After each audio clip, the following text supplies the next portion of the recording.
Hello, everyone. Welcome to OsTEAo, that's with a capital TEA, where osteo warriors in treatment and recent survivors spell the T on all things osteosarcoma and cancer from the adolescent and young adult patient perspective.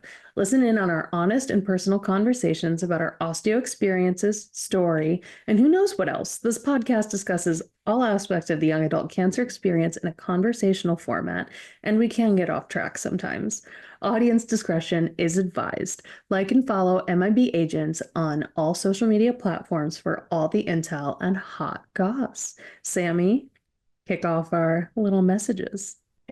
As we kick off today's episode of the fourth season of our OsTEAo, spilling the tea on all things osteosarcoma and AYA cancer podcast, we would like to begin by thanking our incredible sponsors, the Moore family, who generously support this podcast. We are so deeply grateful to the Moore family for their support. We couldn't do what we do without you. And now let's get on with our second episode of the season, brought to you by the Moore family. Junior Advisory Board applications have closed, and we are so grateful and excited about the amount of applicants for the 2025 Junior Advisory Board. It's going to be so fun. We have a super great amount of applicants. The community is growing, which makes us so happy.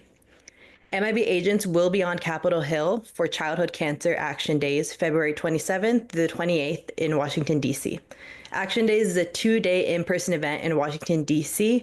Many are going to share their stories with our congressmen and women. We are at a critical point on several key policy issues that impact children with cancer, and we have a strong showing of advocates attending later this month at Action Days 2025.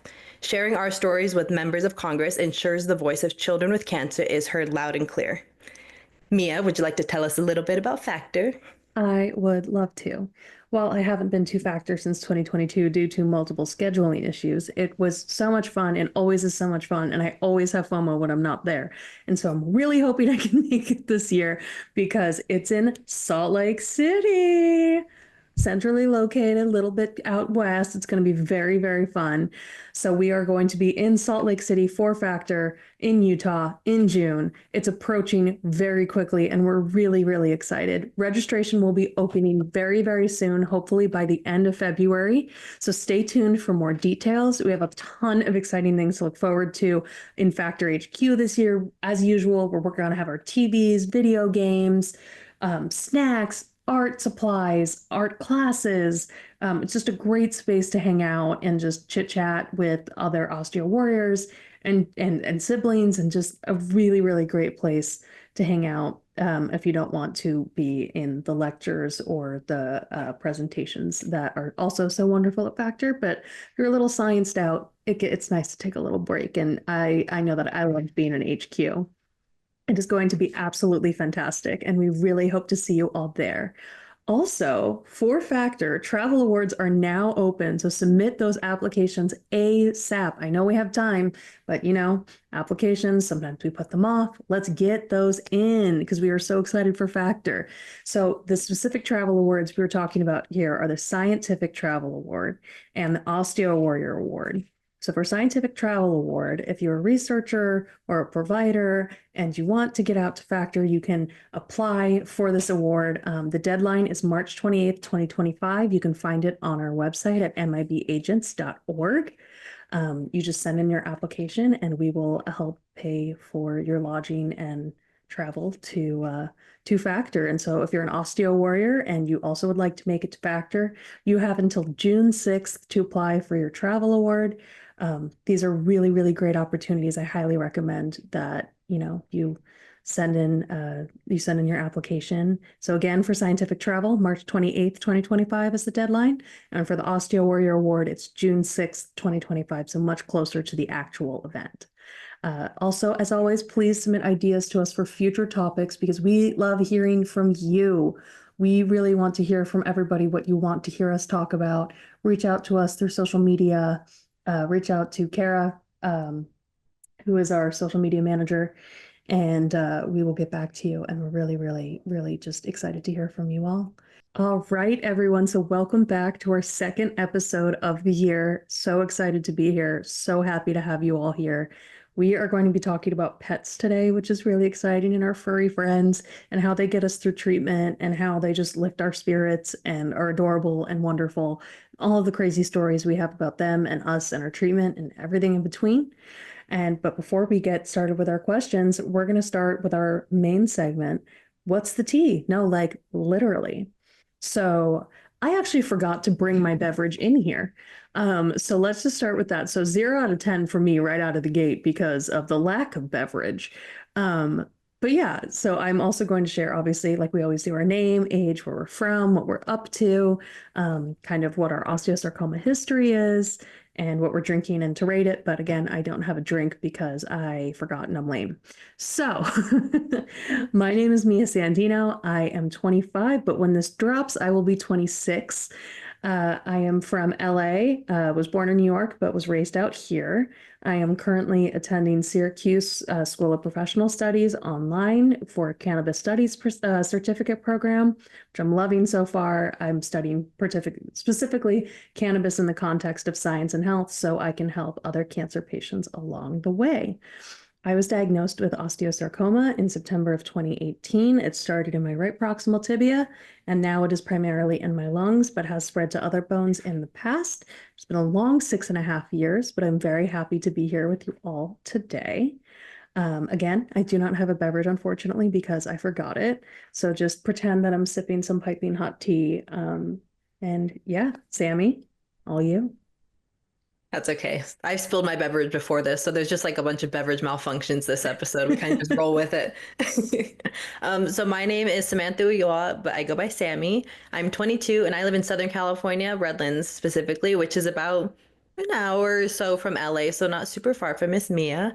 I was diagnosed with osteosarcoma in my right proximal tibia when I was 19 in August of 2022. It was actually 5 days shy of my 20th birthday. I underwent treatment until May of 2023, and then halfway through my process in November of 2022, I underwent a limb salvage surgery. So I do have an internal prosthetic in my right leg. I think me and Mia have both said that we have our rods named. We have Rodney here, and then in mine, it's Tiffany.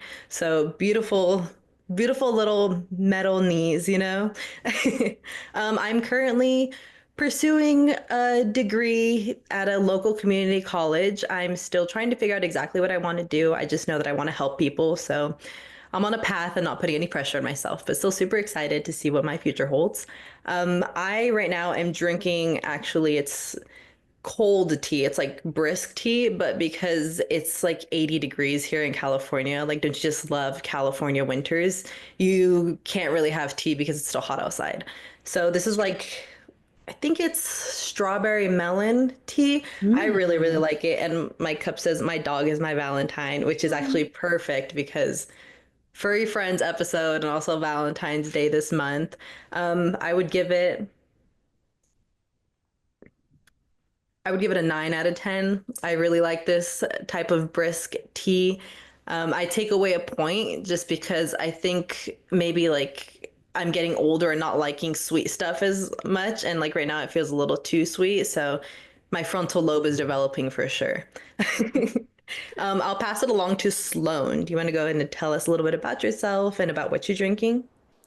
Hi, my name is Sloan Dyer. I'm 20 years old. I'm from Chicago. My family currently lives in Atlanta, and I go to school outside of Dallas. I was diagnosed with osteosarcoma in my right femur when I was 12 years old. I went through standard MAP protocol and had an initial limb salvage. I have luckily been 7 years NED, but dealt with a lot of surgical issues. So after 6 years of pain with my limb salvage, I had an elective amputation. I am now currently at school. I'm a jazz studies major focusing in vocal jazz performance. And I am currently finding out new surgical options for complications for my amputation. And then Mackenzie. Hello, my name's Mackenzie. I'm 18 years old and I am from Northwest Arkansas. Right now, all I have to drink is this water because I kind of joined this very late and I was too lazy to make some tea. But And there. I think I give it like honestly, it's probably a 7, maybe an 8, just because it has ice in it. But I think cold water is always the best water. Agreed. So, Stay hydrated, 100% queen. agreed. Yeah. yeah. My doctors will be very happy to know I'm drinking water right now. um, the only thing they ever tell me every time I go, you better drink water. Um, I was diagnosed with osteosarcoma in 2020, and it was in my left femur. It was at the end of 2020. And then I think I had my first chemo 2 days before Christmas, it was. And then I got to go home on Christmas Day. And then I was back in the hospital right before New Year's, and I was there through New Year's. So that was fun. Got to see fireworks from the hospital for the first time. But I had MAP therapy too, 9 months. My surgery was in the middle of it. I think it was like the 5th month or 4th month. And I had limb salvage. I had a cadaver bone where my tumorous bone was. And I had that type of surgery for about 3 years before it just wasn't working and we had to get the rod.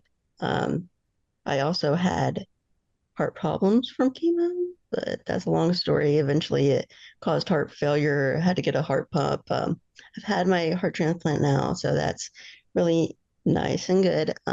Hopefully, we're done with all of the heart stuff, and it's just checkups from now on. So, Well, we absolutely love to hear that and that you are doing so well, that we all are here today is so exciting. I'm so happy to see your beautiful faces and hear your wonderful voices. But we are going to be talking about our furry friends who make us these wonderful people and keep us happy and keep giving us joy through all the craziness that we've been through, from limb salvages to amputations to more surgeries to transplants. These are our non-human supporters who love us unconditionally. Even though I have cats, they still somehow love me unconditionally. I'm very lucky. I also have 2 dogs, but their unconditional love is obviously more of a given than cats. So we're going to go around and we're just going to talk about our furry friends and kind of some stories about how they helped us through our cancer journey. And I'm going to start, if that's okay with you guys, just because I have so many animals. Yes, we're so excited for this episode. But before we dive in, a bunch of beverage malfunctions this time. And actually, our dear friend Sloan forgot to tell us what their beverage is. So would you like to go ahead and share with the audience what your beverage is, All Sloan? right, I've got my lovely Owala here. It's full with water and electrolytes. It jumped up today in Texas to 80 degrees, and my body was not expecting it. So I think extra hydration is what I needed. It tastes like water. Water is the real adult beverage. I It give it a is. 10 out of 10. Absolutely. Isn't it crazy how our winters are so warm? Yet yesterday, because we're recording this on the 3rd, a groundhog told us we have 6 more weeks of winter. So, I mean, I'm still waiting for the first half of winter here, guys. It's 80 degrees in California, and Sloan is over there burning up in Texas as well. Texas is weird. Last week it was in the 40s. This week it's in the 80s. Next week it's back down to the 30s. It's gonna be a ride. The weather's so unpredictable. It's all over the place. I think we all can relate to the weather because, like, all over the Yeah. place. But super excited. Mia, do you want to start us off? I know you have a lot of pets, you and your mom. So would you like to share with us about your furry friends? I would love to. So let us go in age descending order. So we will be starting with my oldest pet, and she's in the room, so I don't want her to hear that. Um, we have a beautiful Bengal cat named Willow. So she's brown with gorgeous rosettes. I wore the sweater for her, even though she refuses to be on screen right now. She is just staring at me from the chair across from me. She is 11 years old. She's very sweet. She's actually my registered emotional support animal as well, for when I was going to be living in an apartment while I was attending UCSB. Obviously, that didn't work out due to my health, but she's an amazing cat. She sleeps in my room every night and she sleeps on me. It is very hard to keep her away from me, especially if I am sad or injured or sick. She is kind of my ride or die, even though she's a screamer and yells at me while I'm asleep. But I still love her very, very, very much. And she's a very silly little girl. And we have some not so safe for work that I will not mention here nicknames for her because of her attitude. So that is Willow. Then we have Elliot. He is our miniature Australian Shepherd. He's got a blue eye and a brown eye, so he's got that little double moment going on. He's got that blue, gray, white, black, cream kind of vibe going on. He's very traditional Aussie, but mini, and he's just a very sweet, handsome little awkward boy. At training, they used to call him Derpy, which is very true. He's very derpy, and he's very sweet, but he does not understand when I have procedures, and he has very frequently walked across my chest and other things right after procedures, and it's not very fun, but he means well. We are then going to go to Enzo, who is a 27-pound tabby striped Highland lynx. He has curled ears, little bob tail, and he's basically like if a boa constrictor swallowed a bowling ball. Just kind of picture that in terms of body shape. He's just got these narrow hips and this tiny head, but he's a very handsome boy and he's very, very sweet. He's also very emotionally aware of whenever my mom and I are upset. And I have lots of great stories about him, especially because he knocks a lot of things over. I have a great story about that coming up later.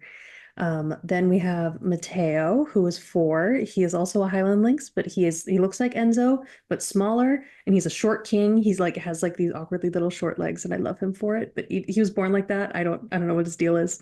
He looks like Enzo, but with longer fur. So when people come over, they confuse them a lot. I'm like, no, Enzo's the fat one. That's the really easy way to remember it. Not fat shaming. When it's animals, it's not fat shaming, I promise. He's a very healthy boy and he's very happy. Yeah, we have Mateo, who's a very sweet little man. We call him our little baby man. And then we have Miss Mambo. Mambo is our German Shepherd Husky mix.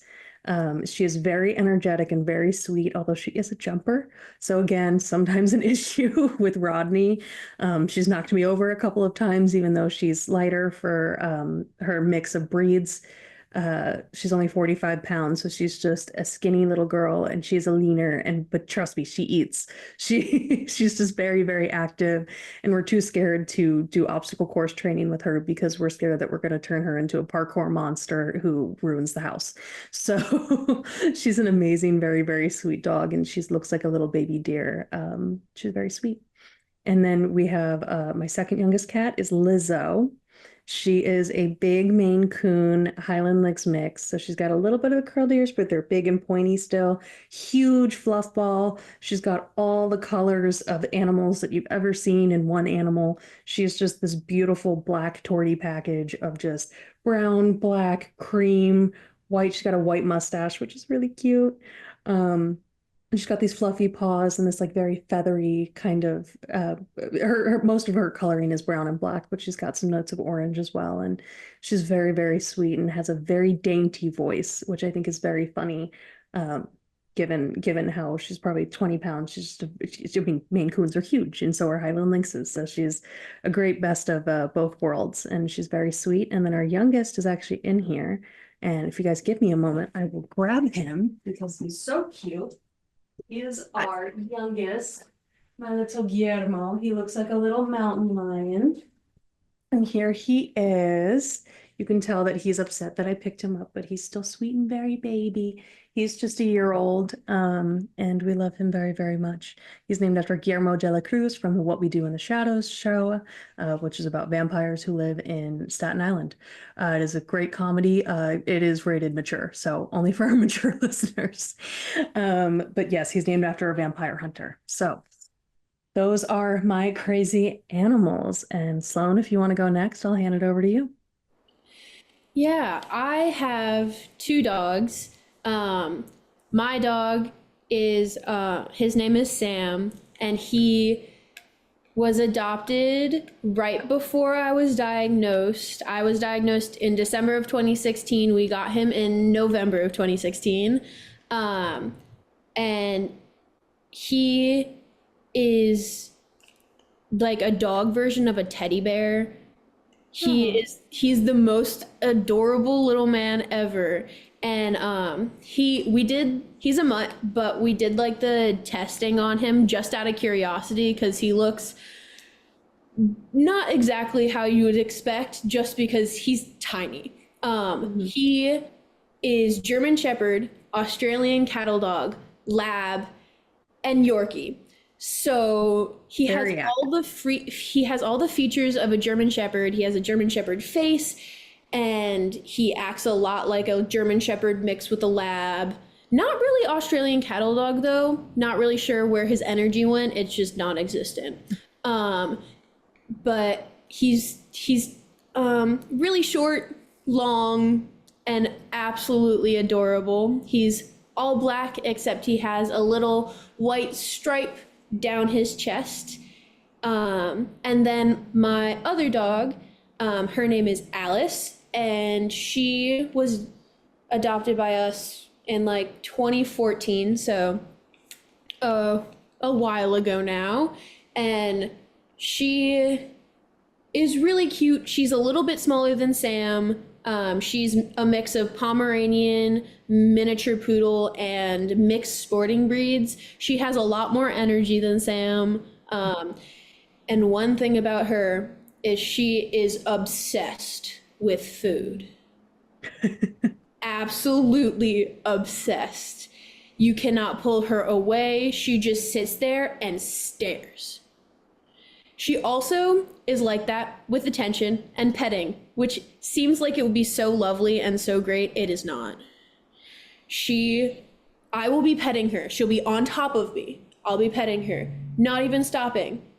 She's staring at my mom. She wants my mom to pet her. She moves closer and closer to my mom. Once we're both petting her, she stares at my dad, who's on the chair across the way.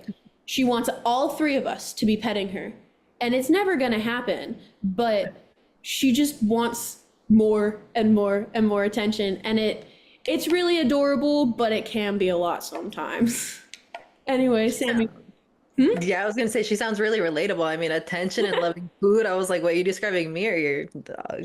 Also, Me too. she's only like a year or two older than my other dog, Sam, but she is so anxious. She has prematurely turned herself white. Like her entire face is almost white because she's so anxious and stressed out, which she doesn't really have a whole lot to be stressed out about, but she finds a way. Hey, it's hard being a dog. It's a lot of responsibility. At the end of the day, I always check in with my dogs and I'm like, your life is so hard, huh? Like it's so hard being a puppy, like just so many responsibilities probably that they feel like they have, like to bark and pee and eat, Yeah. play occasionally, but your pack of dogs sounds wonderful. And Mia too. I love how in detail you went. I felt like if I closed my eyes, I could just like imagine all these beautiful cats. I loved it. I ate that up. So for me, right now, currently we have two dogs. So our family dog, his name is Tucker. I call him Tucker Wucker or Mr. Tucker Man. He's older. He is a rescue. He is 11, no, 10, I think, 10 years old. And he's like a terrier mix. I don't know. He's kind of cute looking. He has little floppy ears. He's brown and white, and he's missing most of his bottom teeth. So like when he eats stuff, it gets stuck to like the top of his mouth because that's the only place he has like teeth. He's super, super sweet. He's my friend. We're like this. And then our other dog that we have here actually isn't really our dog. So my sister and her husband are having us watch their child for right now. Her name is Violet. She's a terrier Yorkie Schnauzer mix. She's only 2 years old. Her birthday is actually Christmas Eve.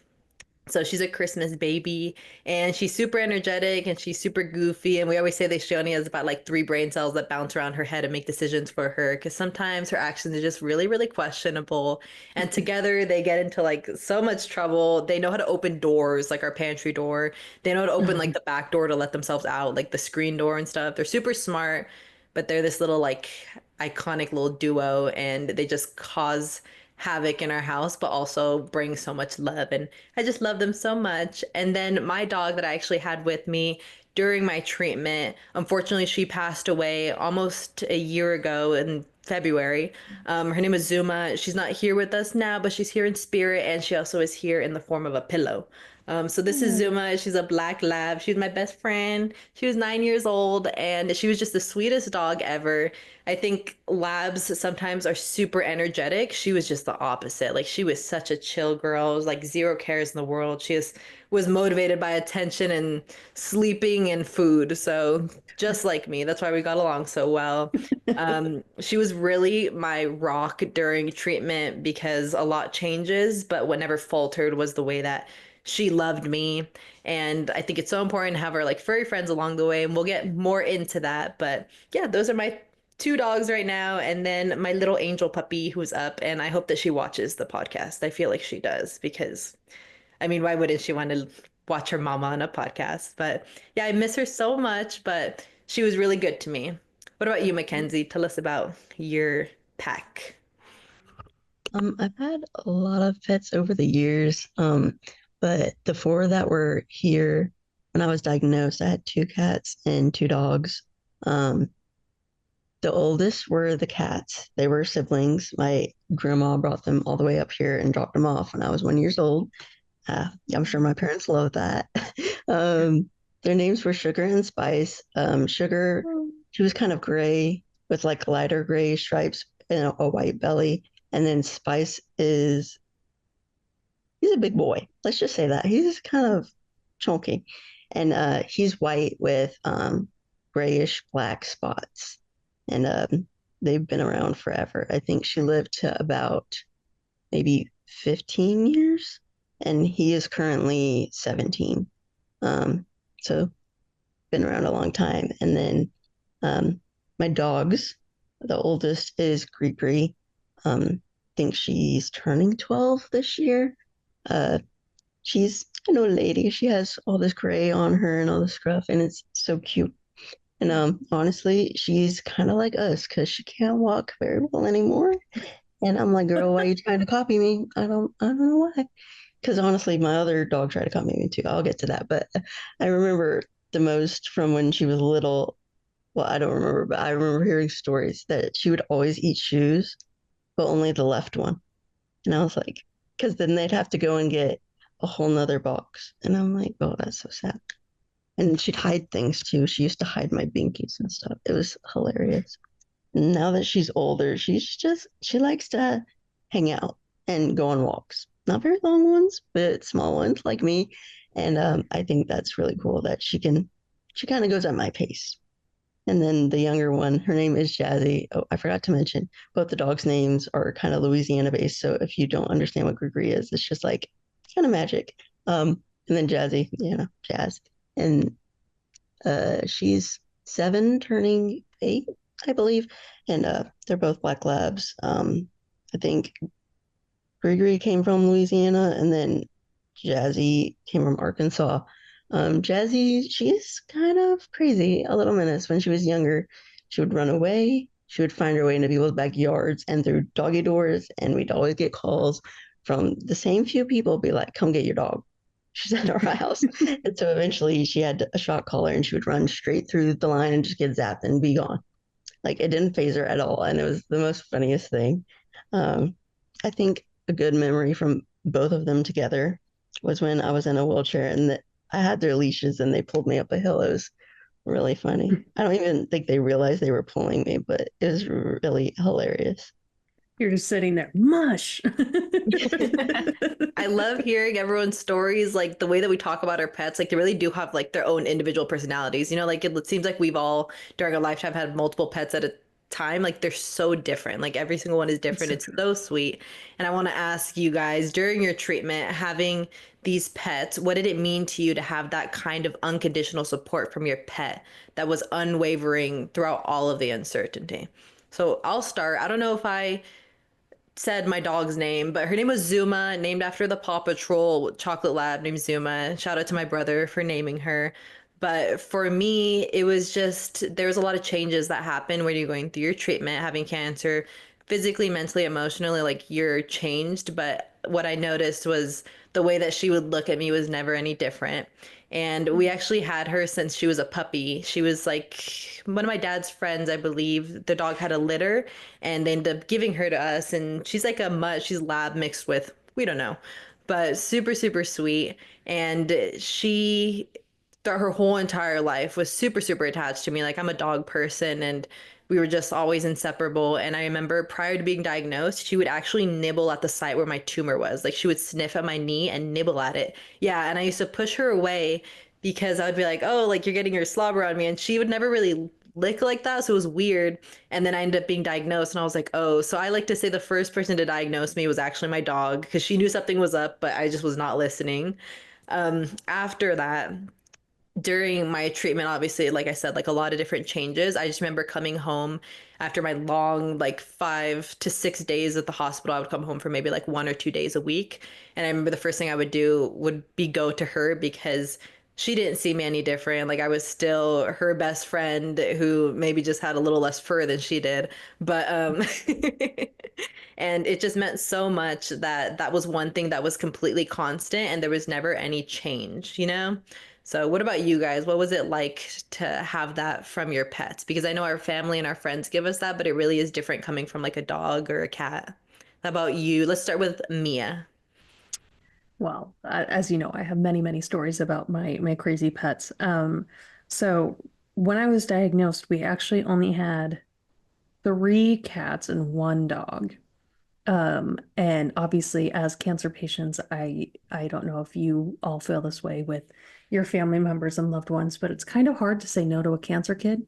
Um, so that is why we now have, unfortunately, one of our oldest cat, Bingo, who was a king. He lived until he was 19.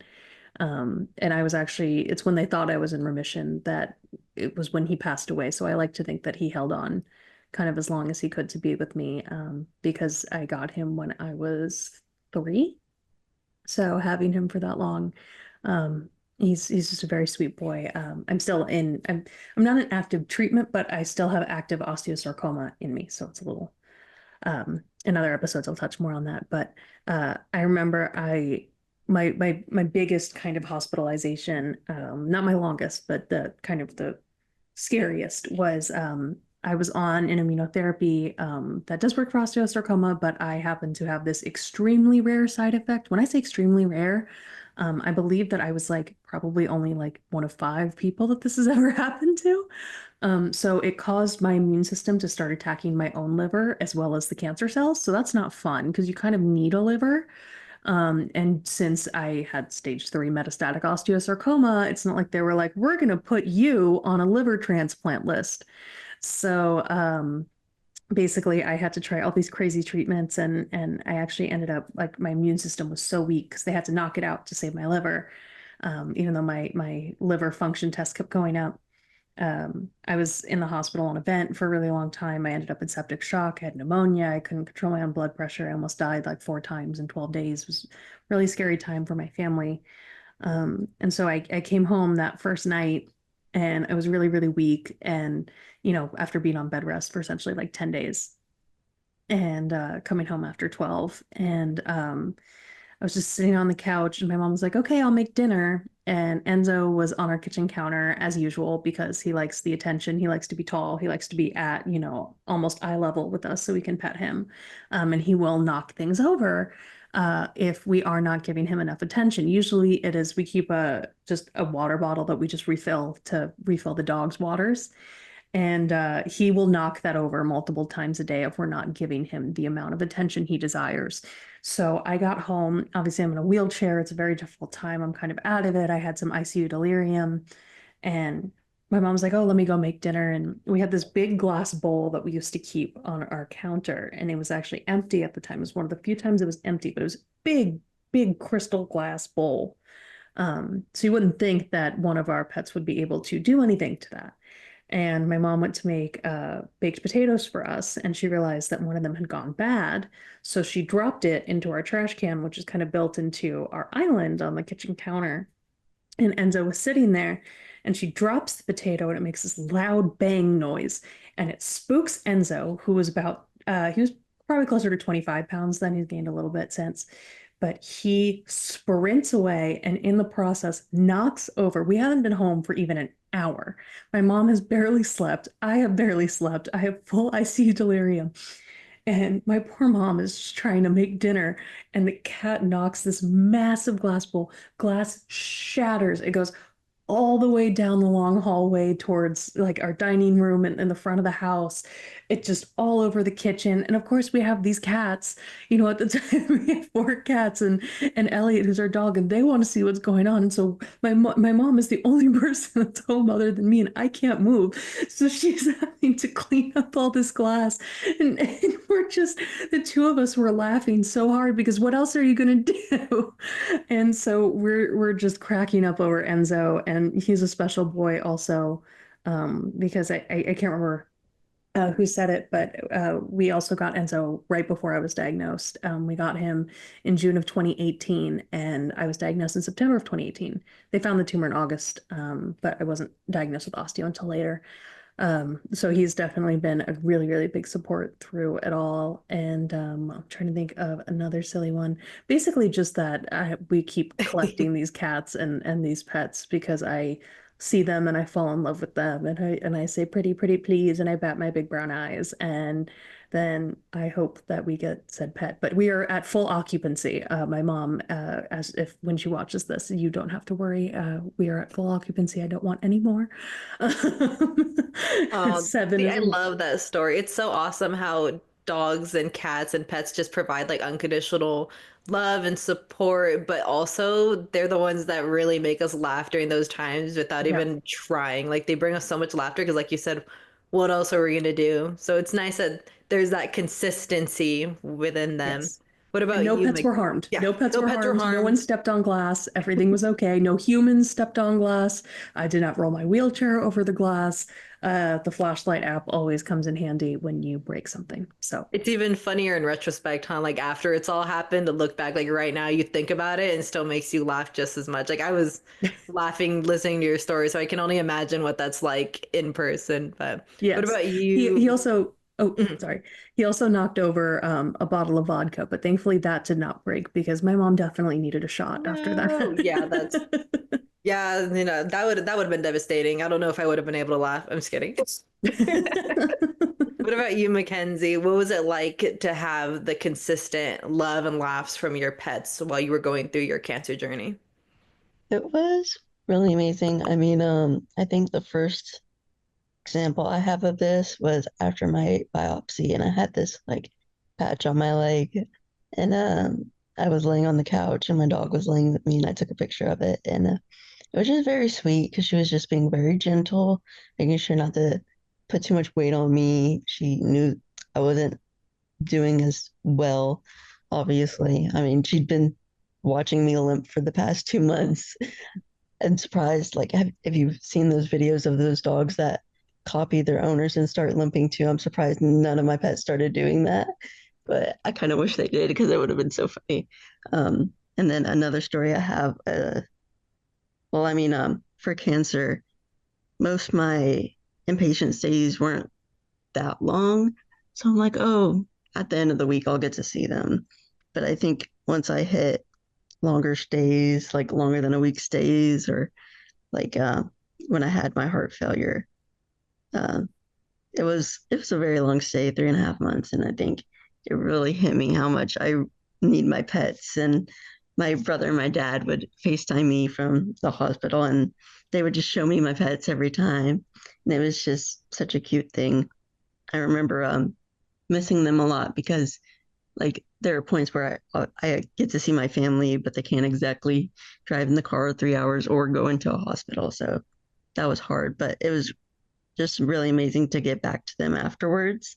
I think that's something you look forward to when you're in the hospital, when you have pets, is just getting back to them because they love you so much and you love them so much.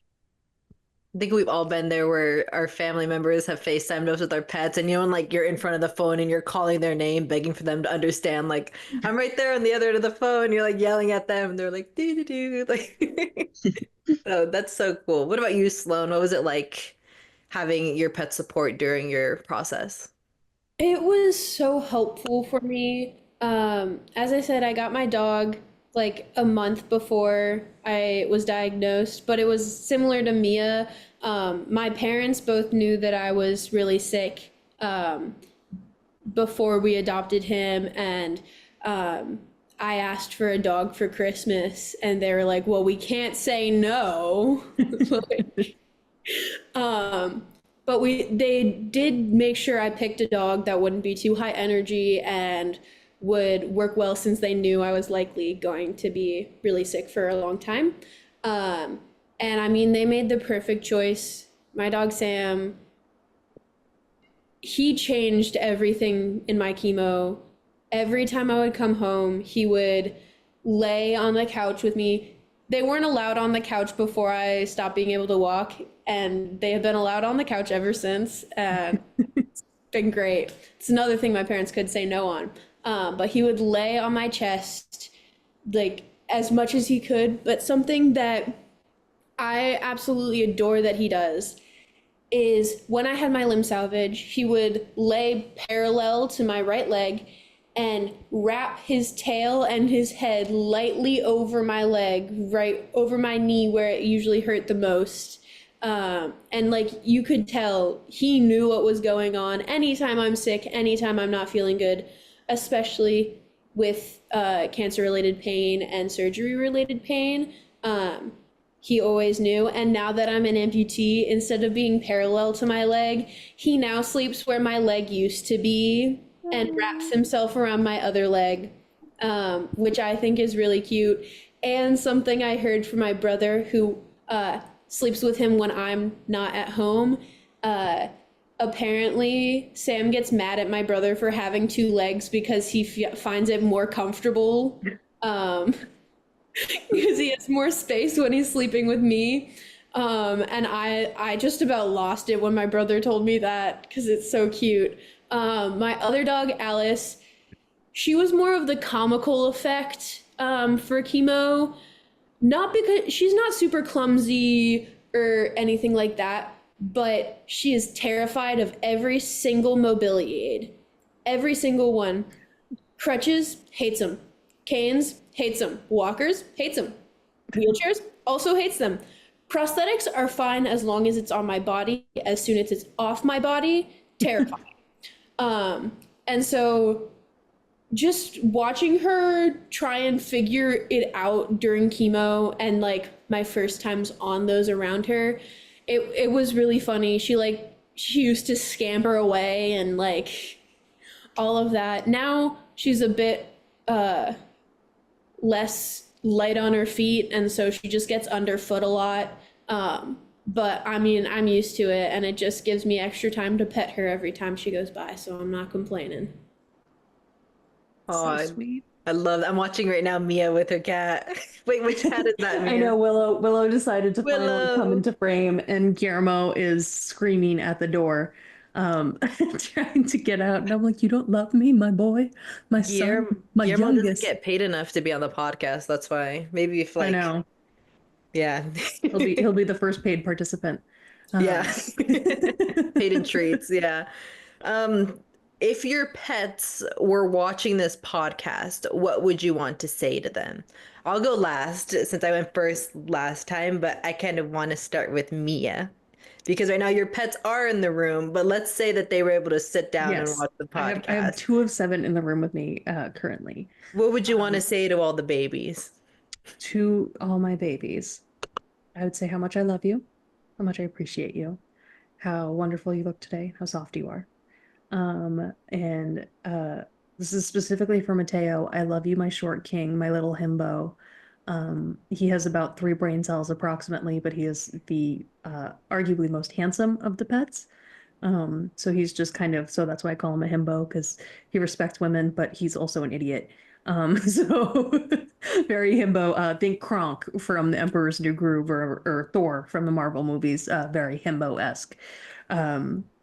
But yes, so that's for Mateo, and for Miss Mambo and Elliot, who are with one of their trainers right now, since we're leaving for Mexico City tomorrow, which is very exciting for a family wedding.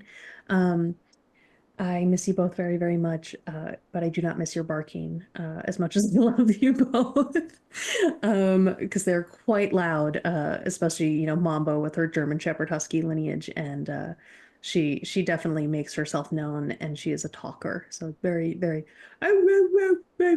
kind of energy from her. And she's very expressive. She's just like me. She will just completely collapse on the couch and then just go, which honestly is a mood. I feel like that's me at all times these days. So I want them to know I get you. I'm here for you. Don't worry. I will be refilling your food bowl. I promise that it's just empty. It's not even usually empty. They usually just eat in the middle and then the sides are there. And I'm like, do you have eyes? And they do, all of them.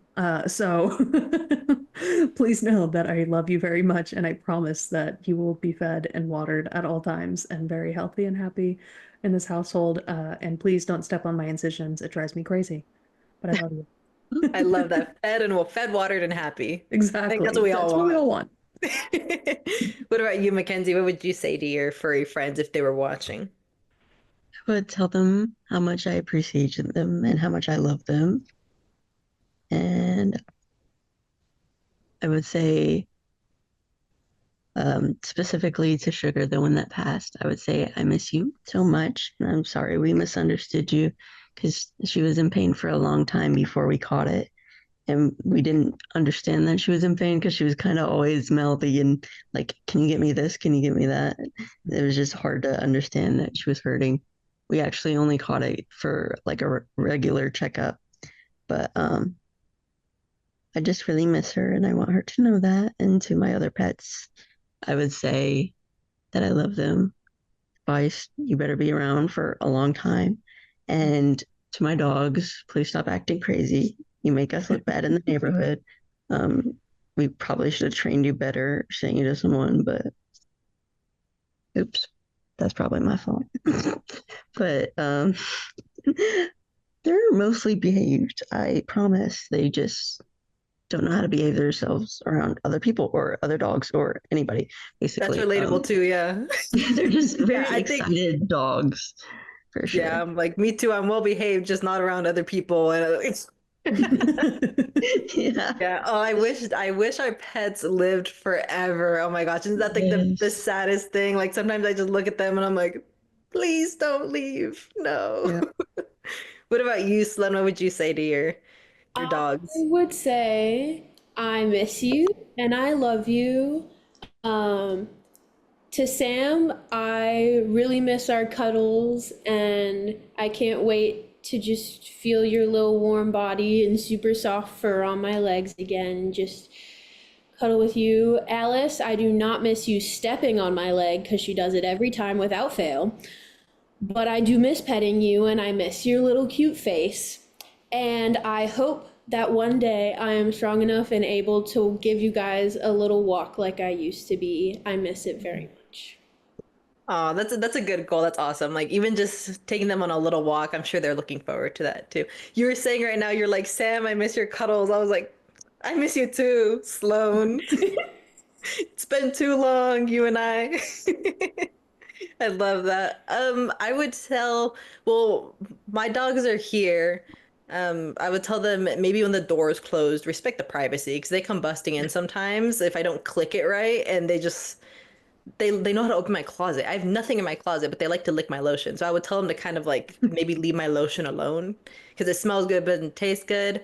And then to my Zuma, I would tell her that I miss her and that I love her so much, and she got me through one of the hardest or the hardest time in my life. And I miss how she would talk to me. She would like whimper and like cry and like I would talk to her and she would respond. And I love that. And she just like understood that I couldn't walk fast, so she would walk at my pace. And she was so cuddly. And I think I would want to thank her for holding on as long as she did, because I had my main surgery November 2022, and then 2023, as we all know, I think we've all been limb salvage. I mean, Sloan, you were limb salvaged at a certain point. Like we all know what recovery is like for the type of surgeries we have to endure. It was a super, super long process, but she was just so sweet the whole entire time. And then come 2024 in January, I had a patellar tendon repair, and I like to think that she held on until she knew I was going to be okay. Because after I had my patellar tendon repair was when I actually connected with MIB, and then when I was told that I was going to be on the junior advisory board. And then after that, she passed away. So I want to thank her for being around for all of that. And she kind of left me when she knew that I found a new community of support and that I would be okay without her. And I like to think again that she watches my podcast, and I can't wait to one day reunite with her. And I know that she's up there with so many people that I love. And Mackenzie, like you were saying, like your other dog. And it makes me so happy that we have that type of love and support. And I love pets. I love our animals. And we're so grateful for you guys. So, and then thank you guys all for sharing your stories. I honestly, like, my favorite thing to talk about are like my dogs and my pets. And I could see in all of your faces how happy it made you to be able to share your stories too. So thank you all for coming on here and taking the time to share with us and the audience about your furry friends. We loved it. I loved it. You guys are amazing. I'd like to before we close out and do our little closing messages, I would like to I'm sure you guys can hear Guillermo in the background screaming. I'm sorry that if he's if he's interrupted any of you. But I'd like to do Willow's little party trick. She's not on camera, but what I'm gonna do is I'm gonna tilt my microphone towards her. Because every time that anyone in her house does this noise or, well, this action, she responds, which I think is very polite. So I will fake it right now. Achoo! Of course, she's not doing it. She's just staring at me, and she knows. I think she knows that I said something. Oh, hello! But Guillermo has come to say hello again to everybody. Because you put her on the spot. She's like a little bit shy. She doesn't want to mess She's up in not front of shy, but the live studio audience. Yeah. she does not like being put on the spot. And one last little factoid to leave you all with, especially in bigger dogs, osteosarcoma is actually much more common in dogs than it is people. So we do have to thank our furry friends for getting, because a lot of like clinical studies sometimes start on dogs. It is actually, if you usually see a dog who's missing a leg, a lot of the times it was an amputation because of osteosarcoma. Not so fun fact, but also kind of a fun fact for our listeners. And our furry friends will help us with a lot of our medical research as well. Since a lot of labs do animal studies before they do clinical studies in people. So it is really great that that research on humans helps them and that research on them helps us. So our furry friends are really there for us at the end of every single day and have gotten us this far, which I am very grateful to them for. And Absolutely. So I would like to say, with Guillermo in the background as my little backup singer, thank you again to the Moore family for their generous support of OsTEAo podcast and creating a space for young adults like us experiencing cancer to share, relate, and heal together, and just share some stories of our furry friends and everything else that we do along the way. Thanks for tuning in to OsTEAo, the Osteosarcoma podcast. Make sure that you're following MIB Agents on social media. We're on most platforms. At the links in the description for all of the intel and hot goss. A special thank you to Sloan and Mackenzie and their furry friends for joining us today. We will see you next episode in March. And for now, I'm Mia. And I'm Sammy. And that's the tea. Bye, everyone. Thank you.